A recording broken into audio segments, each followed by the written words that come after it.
Amma ba'du. Yang saya hormati Kepala Sekolah SMK Muhammadiyah Sadang, yang saya hormati para dewan juri, serta yang saya hormati Bapak Ibu guru dan karyawan-karyawati, dan tak lupa teman-temanku yang saya sayangi dan yang saya cintai. Pertama, marilah kita panjatkan puji syukur kehadirat Allah Subhanahu wa Ta'ala yang telah memberikan kita rahmat dan hidayahnya sehingga pada hari ini kita dapat berkumpul di daerah ini dalam keadaan sehat walafiat. Sholawat serta salam semoga tetap tercurah kepada junjungan kita Nabi Agung Muhammad yang kita nanti-nantikan syafaatnya di yaumul qiyamah nanti. Allahumma amin. Sebelumnya, perkenalkan nama saya Asya Astuti. Saya perwakilan dari kelas 10 akuntansi. Di sini saya akan sedikit menjelaskan mengenai toharoh. Para hadirin yang dirahmati oleh Allah Subhanahu wa Ta'ala, pernahkah kalian mendengar tentang toharoh? Apakah itu toharoh? Nah, toharoh secara bahasa berarti suci, sedangkan secara istilah berarti bersuci dari hadas dan najis dengan syarat sahnya suatu ibadah. Benda-benda apakah yang dapat digunakan untuk bersuci selain air? Yang pertama ada debu, batu, tanah, air, dan lain benda-benda lain sebagainya yang bersifat padat, keras, dan tidak licin. Para hadirin yang dirahmati oleh Allah Subhanahu wa Ta'ala, toharoh ini dilakukan untuk mensucikan dari hadas dan najis. Apakah itu hadas dan apakah itu najis? Hadas adalah kotoran yang melekat pada badan sehingga terhalangnya untuk melakukan sesuatu atau untuk melakukan suatu ibadah. Nah, sedangkan najis adalah keadaan kotoran yang melekat pada badan yang wajib disucikan. Dalam najis ini terbagi menjadi 3. Yang pertama, najis mukhafafah, dan yang kedua, najis mutawasithah, dan yang terakhir najis muhalazah. Apakah itu najis mukhafafah? Najis mukhafafah adalah najis yang kadarnya itu ringan. Contohnya, air kencing anak laki-laki yang belum berumur 2 tahun dan belum memakan apa-apa selain meminum ASI ibu. Cara mensucikannya ialah dengan memercikan air di tempat yang terkena najis. Yang kedua, najis mutawasithah. Najis mutawasithah adalah najis yang kadarnya sedang. Contohnya, darah, nanah, kotoran hewan, dan lain-lainnya. Ini najis yang sering dilupakan atau yang sering dibiarkan oleh manusia. Tapi najis ini itu bersifat najis ma'fu atau najis yang dapat dimaafkan. Najis yang dapat dimaafkan. Cara mensucikan dari najis ini yaitu dengan mencuci di bagian yang terkena najis hingga bersih. Yang ketiga atau yang terakhir adalah najis muhalazah. Najis muhalazah adalah najis yang kadarnya besar. Contohnya silatan anjing dan babi. Cara mensucikannya ialah dengan membasuh atau mencuci sebanyak 7 kali dengan air dan pada salah satu cucian tersebut dicampur dengan tanah. Nah, sekian yang dapat saya sampaikan, semoga bermanfaat. Apabila ada tutur kata yang salah atau kurang berkenan, saya mohon maaf setulus-tulusnya. Wabillahi taufiq wal hidayah. Wassalamualaikum warahmatullahi wabarakatuh. Waalaikumsalam.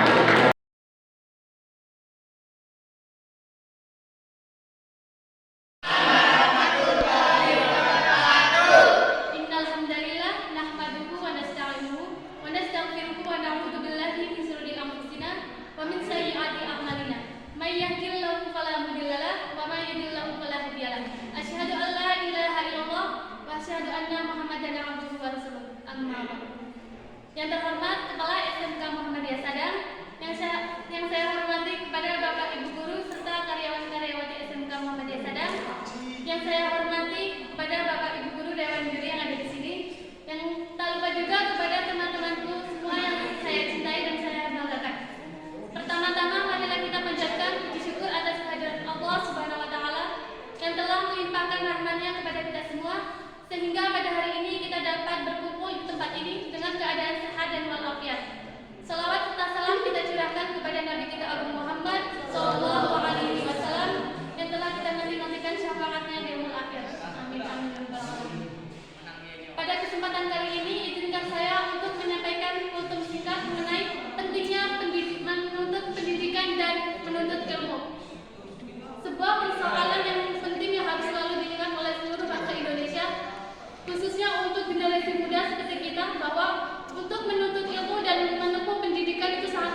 Ada hadis yang berbunyi, A'udzubillahi minasyaitonirrajim, Bismillahirrahmanirrahim.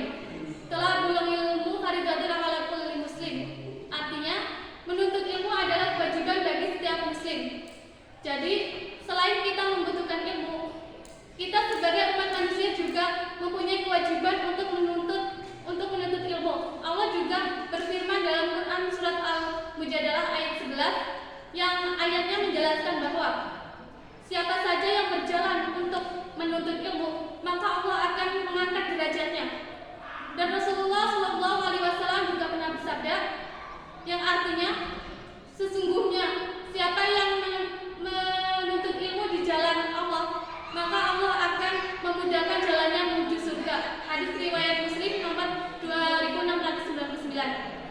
Jadi dari ketiga hal tersebut sudah jelas bahwa kita sebagai generasi muda sudah tidak bisa lagi untuk bermalas-malasan menuntut ilmu, bermalas-malasan untuk menempuh pendidikan, bermalas-malasan untuk bersekolah. Marilah kita bersama-sama meningkatkan semangat kita untuk bersekolah, untuk memajukan bangsa Indonesia ini agar bisa menjadi bangsa yang lebih baik lagi. Dan semoga kita bisa menjadi penerus bangsa yang berguna bagi agama, nusa, dan bangsa. Teman-teman yang saya cintai, pada hari ulang tahun kemerdekaan Republik Indonesia yang ke-76 ini, marilah kita semua sama-sama meningkatkan semangat patriotisme dan nasionalisme kita agar kita semua bisa menjadikan negara Indonesia ini menjadi negara Indonesia yang tangguh, Indonesia tumbuh, merdeka. Mungkin itu yang bisa saya sampaikan. Nun wal qalami wa ma yasturun. Fastabiqul khairat. Wassalamualaikum warahmatullahi wabarakatuh.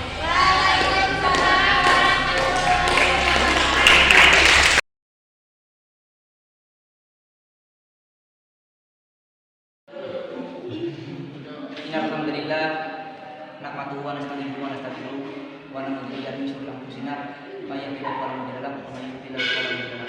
Alhamdulillahirabbil alamin. Assalatu wassalamu ala asyrofil anbiya'i wal mursalin wa ala alihi wa sahbihi ajma'in. Amma ba'du.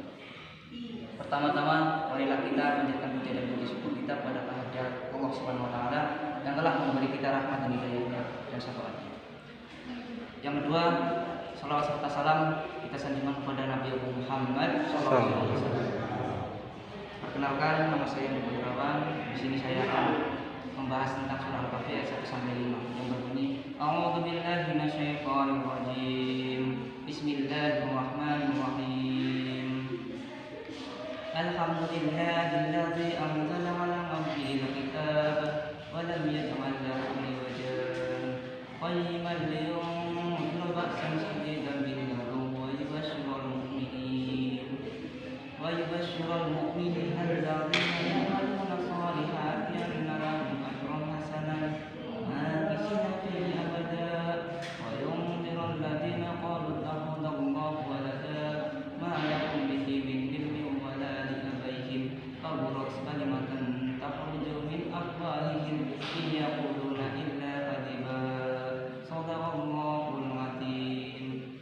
Dalam surah Al-Kahfi ini ayat 1 sampai 5, Allah telah memperingatkan kembali kepada kita, yaitu tentang siksa yang pedih kepada kita dalam sisi Allah. Yang kedua, yaitu apa manfaat dari surah Al-Kahfi ini. Surah Al-Kahfi ini mempunyai manfaat yang besar. Yang pertama adalah barang siapa yang membaca surah Al-Kahfi akan pada hari Jumat, maka dia akan disinari oleh cahaya, yaitu di antara dua Jumat. Yang kedua adalah barang siapa yang membaca surah Al-Kahfi di malam Jumat, maka dia akan disinari di antara dia dan Ka'bah. Bahkan saking kuatnya pengaruh dari cahaya tersebut, kita atau yang membaca dalam surah ini akan dibebaskan dari fitnah Dajjal. Mungkin cukup sekian dari saya. Semoga kita dilindungi oleh Allah Subhanahu wa taala dan dibebaskan dari fitnah Dajjal. Wassalamualaikum warahmatullahi wabarakatuh. Waalaikumsalam.